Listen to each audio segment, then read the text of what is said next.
Good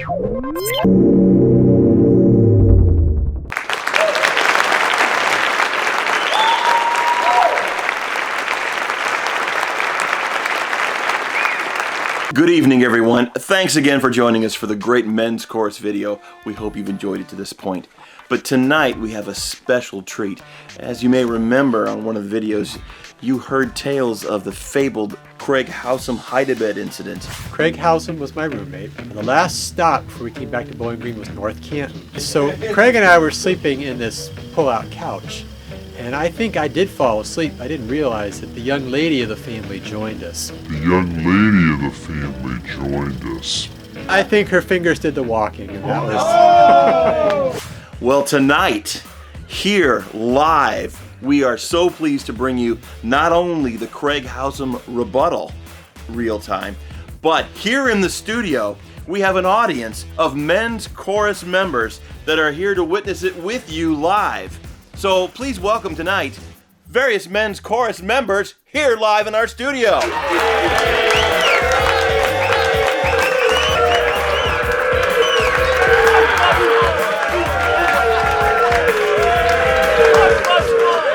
And without further ado, I bring you Craig Housem. Now, Craig. Yes, Hum. You've become stuff of legend. I believe I can quote Brian Zatto in saying, you are his boy. He is my boy now. I don't know that... Because you indeed got some hide-a-bed, flip-out action. On Pretty much. Tour of 91, what low were these 28 years ago? Tour of 90. Spring of 90. And Yeah. I'm glad you know that specifically. I do. Details are important. Right? I was there. Tell me, you were how old when this occurred? I had just turned 21. Uh-huh, and she was how old? 16. Yeah, 16. Wow, that's really something.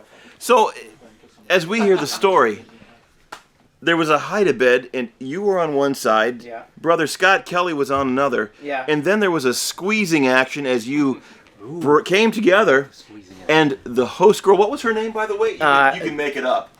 Shall we call her Destiny? To me, it felt like it, sure.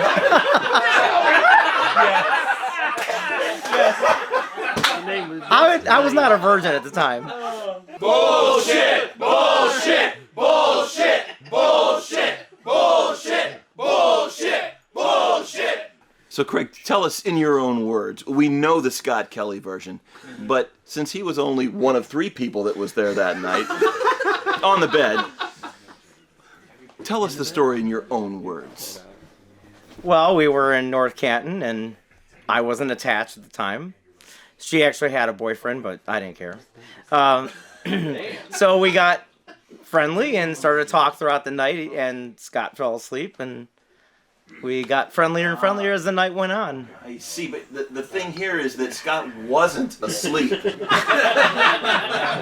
apparently, he gave us a blow-by-blow, if you will.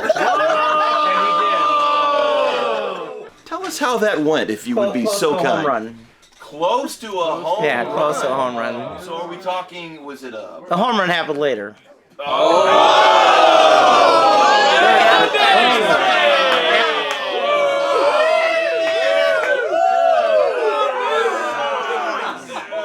So, do you believe this was her first time? First time that night.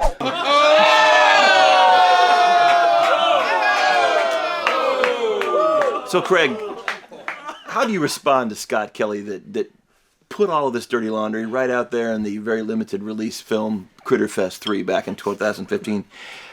What do you say to Scott about that? I'm a little surprised, but it's been, almost 30 years, so 28 years, so he is one of my best friends, so I forgive him. That's very interesting because we have a surprise for you today, because here in our studio audience is Scott Kelly!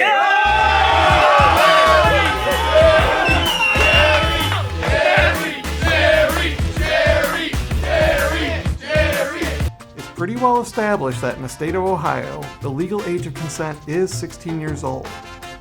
So, seeing that the girl came on to Craig, although that in itself is very bizarre, he did absolutely nothing illegal in this case. I'm not a lawyer, but I did watch a lot of LA Law back in the 80s.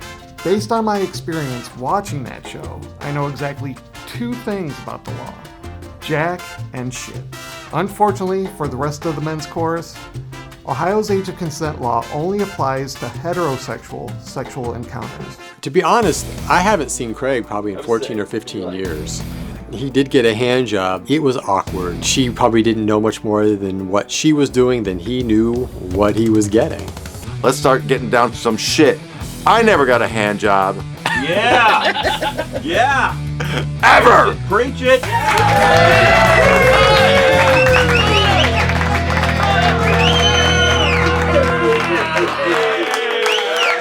So Craig, do you remember the next morning? Do you have any memory?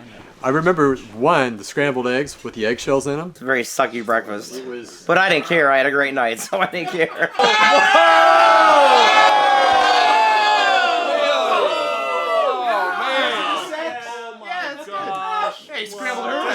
What I remember is that we had 2 performances that morning, 2 church performances. Yeah. that we were doing. He had 3 performances. And she was. But something happened on the bus.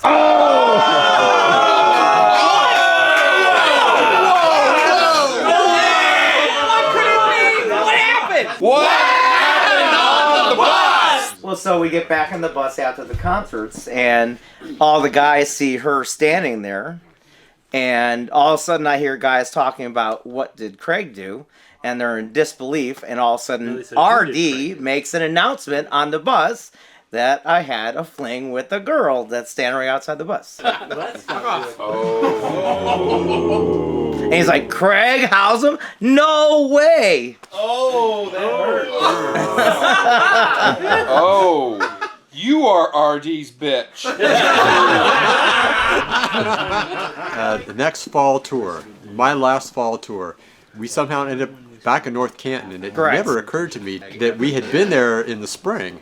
And we were at the high school that was hosting us, and all of a sudden I saw her mother, and she was looking at us, and I thought, oh shit, no, I'm not sleeping in that frickin' pull-out bed again, and God only knows what she was going to do.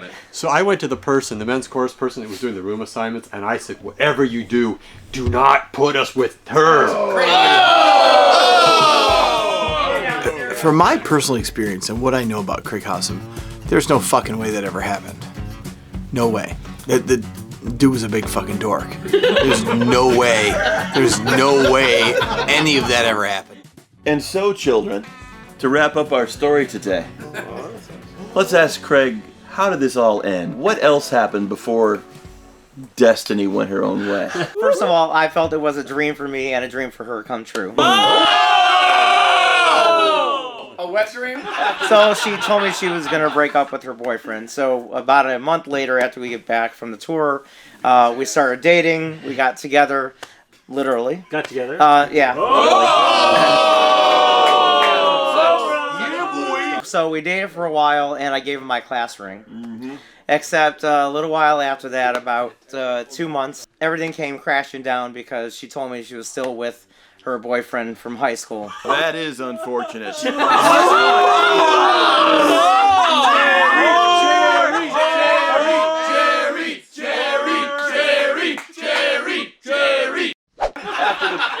After the breakup, Yes. did you ever see her again? Yes, I made a point to go back to North Canton and get the ring from her. Oh, was it clean? Yeah.